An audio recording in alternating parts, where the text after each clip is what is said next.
Hello students. तो आज हम अपना टॉपिक सीखेंगे नया, दैट इज कॉल्ड लॉगरिदम। ठीक है। ठीक है।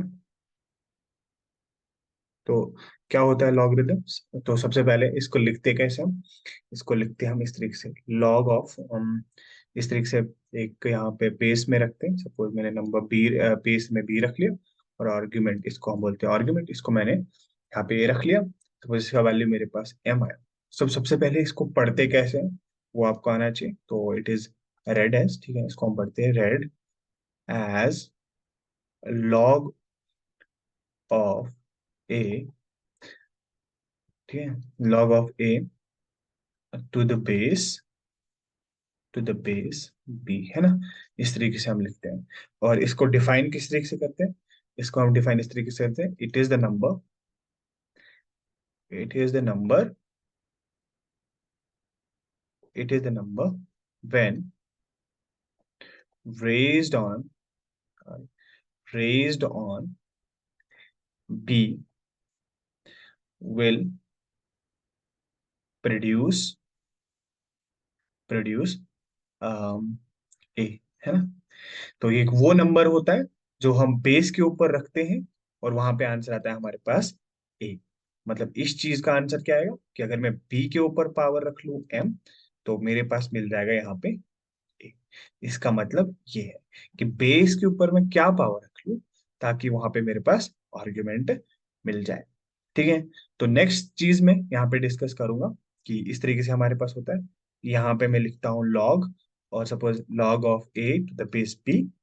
इस वाली चीज को मैं बोलता हूँ बेस, जो नीचे लिखी हुई है इसको मैं बोलता हूँ बेस, और इस वाली चीज को मैं बोलता हूँ आर्ग्यूमेंट। बहुत ही इंपॉर्टेंट पॉइंट, ठीक है, याद रख लेना कि किसको बेस बोलते हैं और किसको आर्ग्यूमेंट बोलते हैं। ये चीज याद रखना चाहिए। दूसरा चीज क्या होना चाहिए कि बेस और आर्ग्यूमेंट दोनों पॉजिटिव होना चाहिए। ये कभी भी नेगेटिव नहीं हो सकते। ठीक है। जैसे आपने अगर कैसे कभी ऐसा देख लिया, लॉग ऑफ 3 बेस माइनस 12, ठीक है, तो इसका आंसर क्या बोलोगे? इसका आंसर बोलोगे दिस इज नॉट डिफाइंड। क्यों? ये डिफाइंड ही नहीं है। क्यों? The reason is it is not defined because जो ये आर्ग्यूमेंट है यहाँ पे वो नेगेटिव है। इसके अलावा एक तो ये पहली कंडीशन, दूसरी भी कंडीशन है इसके साथ, जो ये बेस है ना, ये कभी वन नहीं होनी चाहिए, है ना। बेस कभी भी वन नहीं होनी चाहिए। आर्ग्यूमेंट वन हो सकता है बट बेस वन नहीं होना चाहिए। ये दो चीजें आपको बहुत ही इंपॉर्टेंट या आपको याद होनी चाहिए at the tip of the tongue. ठीक है, कि ना मेरे पास जो जो यहाँ ये वाला पॉइंट है ये भी अच्छे से याद होना चाहिए, और जो मेरे पास यहाँ पे बेस वन के बराबर है ये भी मेरे को एकदम आपको अच्छे से याद होना चाहिए। नाउ हम आते हैं नेक्स्ट पॉइंट पे। बेस और आर्गुमेंट हो गए यहाँ पे। इसके बाद क्या होता है? इसका मतलब कि हम बेस के ऊपर क्या पावर रख ले ताकि वहां पे आर्गुमेंट मिल जाए हमारे पास। तो इस पे हम एक एग्जांपल लेते हैं। जैसे एक एग्जांपल मैं यहाँ पे लेता हूँ। मैं बोलूंगा आपको इसका वैल्यू बताओ, लॉग ऑफ 8 बेस 2, इसका वैल्यू क्या होगा? इसका मतलब क्या हुआ? इसका मतलब ये हुआ कि मैं टू के ऊपर क्या पावर रख लूं, टू के ऊपर क्या पावर रख लूं ताकि वहां पे मेरे पास 8 मिल जाए। आप बोलोगे टू के ऊपर अगर मैं 3 पावर रख लूं तो 8 मिल जाएगा। बिल्कुल सही, तो वही इसका मतलब है। मतलब इस वाले वैल्यू आर्गुमेंट का, इस वाले लॉगरिथम का वैल्यू 3 आ जाए, मतलब टू के ऊपर मैं क्या पावर रख लूं ताकि मेरे पास 8 मिल जाए। ठीक है। तो मैं इसको अगर सॉल्व करने को होगा तो मैं इसको इस तरीके से करूंगा कि टू के ऊपर सपोज मैंने एक्स पावर रख लिया तो वहां से 8 मिल जाएगा। ठीक है, मैं दोनों तरफ से लिखूंगा टू के ऊपर power x is equal to two के ऊपर पावर 3। दोनों तरफ से बेस जो है ना वो सेम है, इसका मतलब पावर नेसेसरी इक्वल होना चाहिए। तो एक्स का वैल्यू जो है ना वो 3 आएगा। ठीक है। एक और क्वेश्चन एग्जाम्पल बताता हूँ, इजी एग्जाम्पल।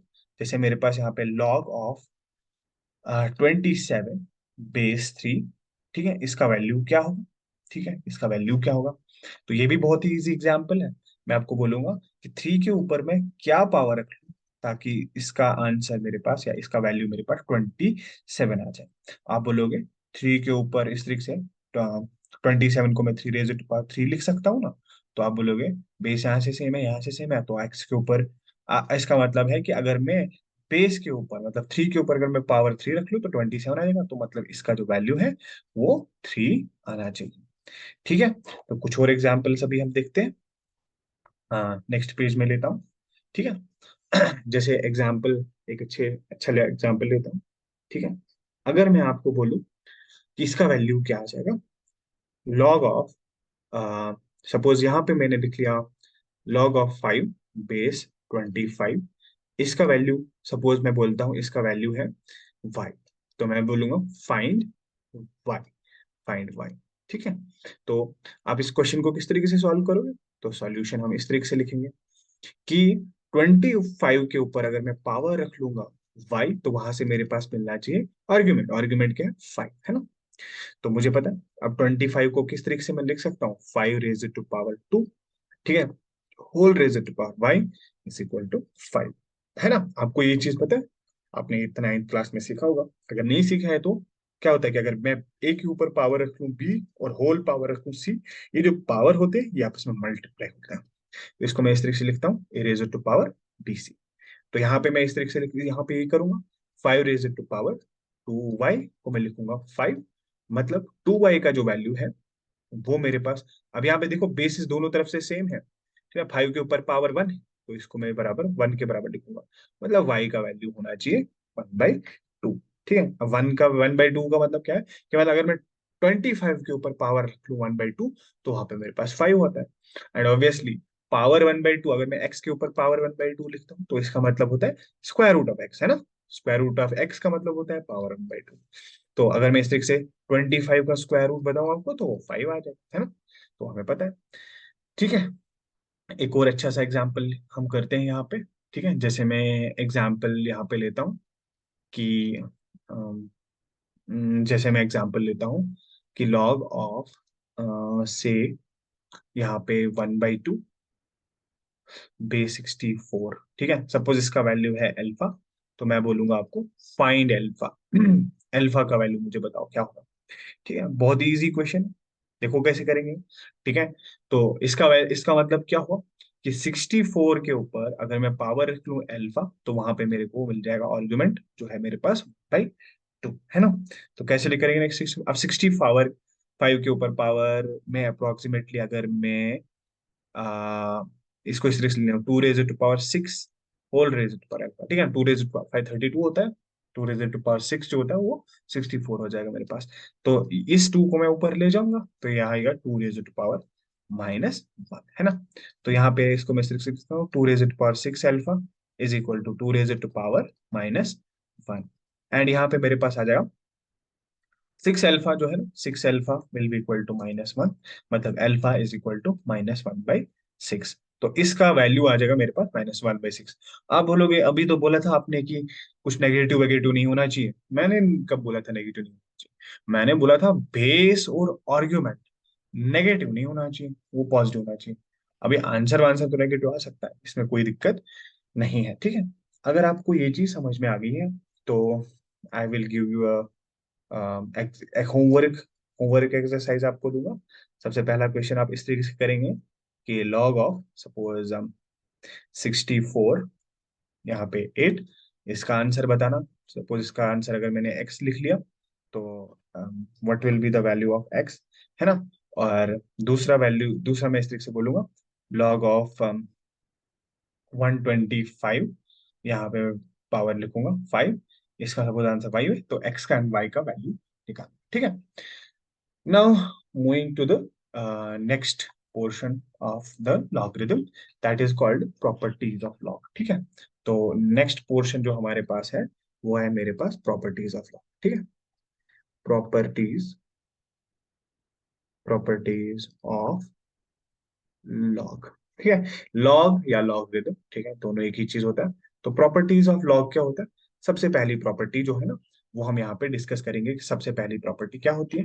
वो ये होती है जो हमने डेफिनेशन में सीखा कि लॉग ऑफ अगर मैं यहाँ पे बेस बी रखूं आर्ग्यूमेंट ए रखूं, तो अगर इसको बराबर सी रखता हूँ इसका मतलब है कि बेस के ऊपर मैं जो पावर सी रखूंगा तो ये बराबर होता है ए के, ठीक है। तो ये चीज आपको याद में रखना चाहिए, ठीक है। अब नेक्स्ट क्या है मेरे पास, तो नेक्स्ट इसको मैं बोलूंगा प्रॉपर्टी 1, ठीक है। तो प्रॉपर्टी 2 क्या है, लॉगरिथम की प्रॉपर्टी नंबर 2 क्या है मेरे पास, तो लॉगरिथम की प्रॉपर्टी नंबर 2 है मेरे पास कि अगर मैं इस तरीके से logarithm, log of A base A, मतलब बेस में भी ए रखूंगा, आर्ग्यूमेंट में भी ए रखूंगा, इसका वैल्यू जो है ना हमेशा वन आता है। अगर बेस और आर्ग्यूमेंट आपके पास सेम है, तो उस वाली लॉगरिथम का जो वैल्यू है वो हमेशा हमारे पास वैल्यू आता है उसका वन। ठीक है।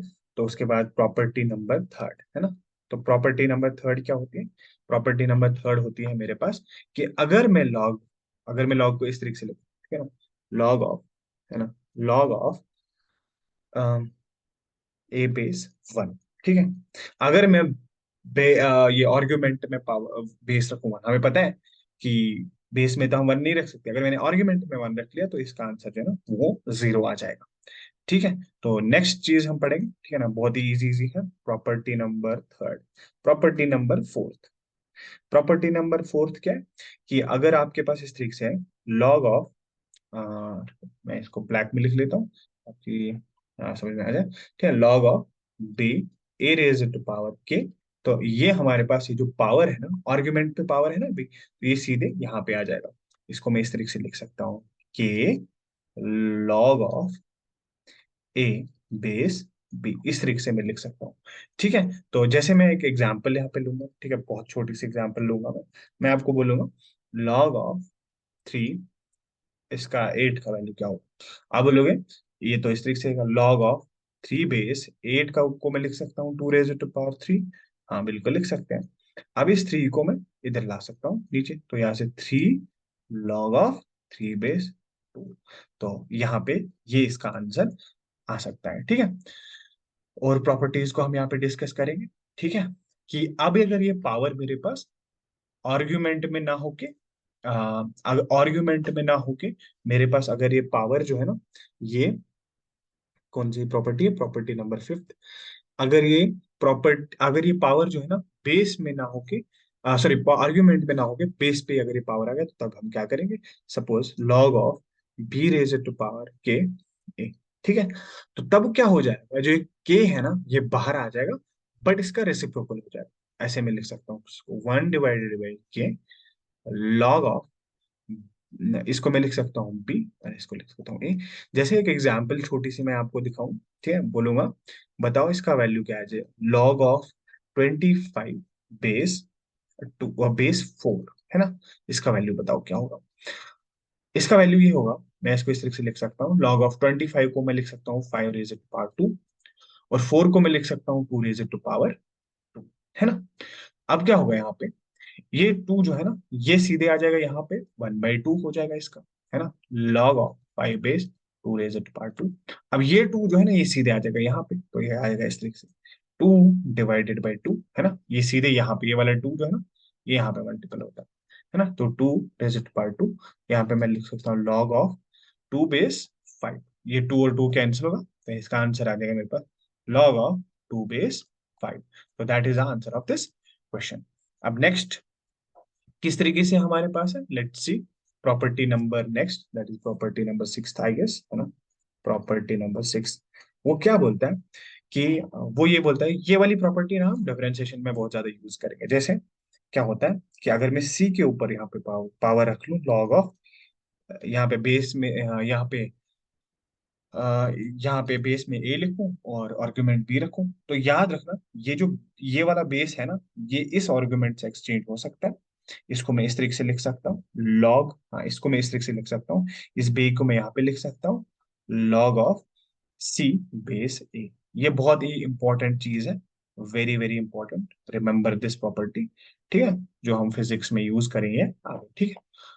उसके बाद नेक्स्ट प्रॉपर्टी जो है ना, that is property number, oh shit, ये प्रॉपर्टी नंबर सिक्स थी ना, तो इसको मैं प्रॉपर्टी नंबर सेवेंथ लिखूंगा।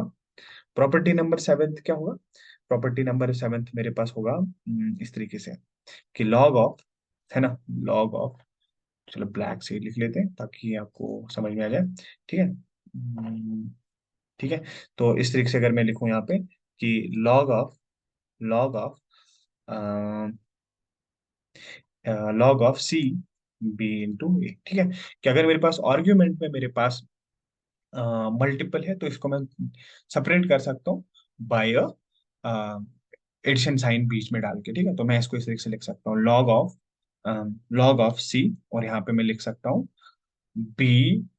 ठीक है ना, दोनों को बेस में सी दूंगा और सेपरेट करूंगा प्लस साइन से, तो log of C, log of B base C, और इस वाली टर्म को भी मैं बेस सी ही रखूंगा, और यहाँ पे आर्ग्यूमेंट में रखूंगा ए। ठीक है, तो मैंने इसका रिवर्स भी ट्रू है। अगर आप देखोगे ना, दो टर्म सेपरेटेड है प्लस साइन से और दोनों का बेस सेम है, तो हम उनको आपस में मिला सकते हैं। जैसे मैं एक एग्जांपल देता हूँ।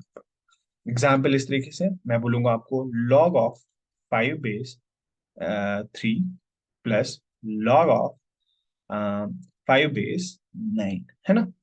तो इसका आंसर बताओ क्या होगा। तो आप बोलोगे दोनों के पास जो है ना बेस सेम है, तो मैं इनको, और बीच में प्लस साइन है, तो मैं इनको आर्ग्यूमेंट में जो है ना मल्टीप्लाई कर सकता हूँ। तो मैं इसको इस तरीके से लिख सकता था, लॉग ऑफ 5 बेस 3 into 9, है ना। अब मुझे क्या पता है, 3 into 9 27 होता है। ठीक है, तो लॉग ऑफ 5 बेस 27। अब 27 को क्या लिखता हूँ मैं, 3 raised to power 3, है ना। तो मैं इस तरीके से लिखूंगा, log of 5 base 3 raised to power 3। ये 3 जो है ना इधर नीचे आ जाएगा, तो मैं इसको लिख सकता हूँ 3 log of 5, sorry log of 3 base 5। तो ये आंसर आ जाएगा इस चीज का। ठीक है, मैंने थोड़ा कंजेस्टेड यहाँ पे लिख लिया। आई होप आप समझ गए। ठीक है, इसके बाद प्रॉपर्टी नंबर 8, हाँ आई गेस 8वीं प्रॉपर्टी पे हम पहुंच गए थे। ठीक है, तो प्रॉपर्टी नंबर 8, तो प्रॉपर्टी नंबर 8 कुछ नहीं है, जस्ट एक ऐसी है कि प्रॉपर्टी नंबर 8 है कि अगर मैं इस तरीके से देखूं, लॉग ऑफ, इसको भी मैं ब्लैक से ही लिखता हूँ, ठीक है, ताकि फील आ जाए। ठीक है, लॉग ऑफ, यहाँ पे सी लिखूं और आर्ग्यूमेंट में डिवाइड करके लिखूं। यहाँ इसे लिखूं A/B, है ना, इसको यहाँ पे लिखता हूँ लॉग ऑफ C/A/B। तो इसको मैं क्या करूंगा, इसको मैं सेपरेट करूंगा और बीच में नेगेटिव साइन रखूंगा, माइनस का साइन रखूंगा, जैसे इस तरीके से, और बेस दोनों को सेम रखूंगा। जो यहाँ पे बेस है, यहाँ पे बेस है सी, तो इसको भी मैंने बेस दे दिया सी, माइनस लॉग ऑफ C/B, है ना, इस तरीके से। तो कभी कभी स्टूडेंट्स ना ऐसे गलती करते हैं, पहले ये वाली टर्म लिखी, नहीं गलती नहीं करना, पहले लिख ली है न्यूमरेटर वाली टर्म, फिर लिखनी है डिनोमिनेटर वाली टर्म। जैसे मैं एक एग्जांपल भी लूंगा यहाँ पे। ठीक है, और इसका रिवर्स भी ट्रू है, मैं इसका रिवर्स ही एग्जांपल लूंगा। जैसे मैं ऐसे इसे लिख सकता हूँ, लॉग ऑफ 7 बेस, जैसे यहाँ पे लिख लिया 5 प्लस लॉग ऑफ 7 बेस 25। ठीक है, तो इसको मैं, सॉरी यहाँ पे नेगेटिव साइन रखेगा, है ना, तभी तो आंसर आएगा इसका। ठीक है, तो मैं इस तरीके से इसका आंसर लिख सकता हूँ कि लॉग ऑफ 7, दोनों के बेस 7 है, तो मैं क्या करूंगा, मैं इनको डिवाइड में लिखूंगा।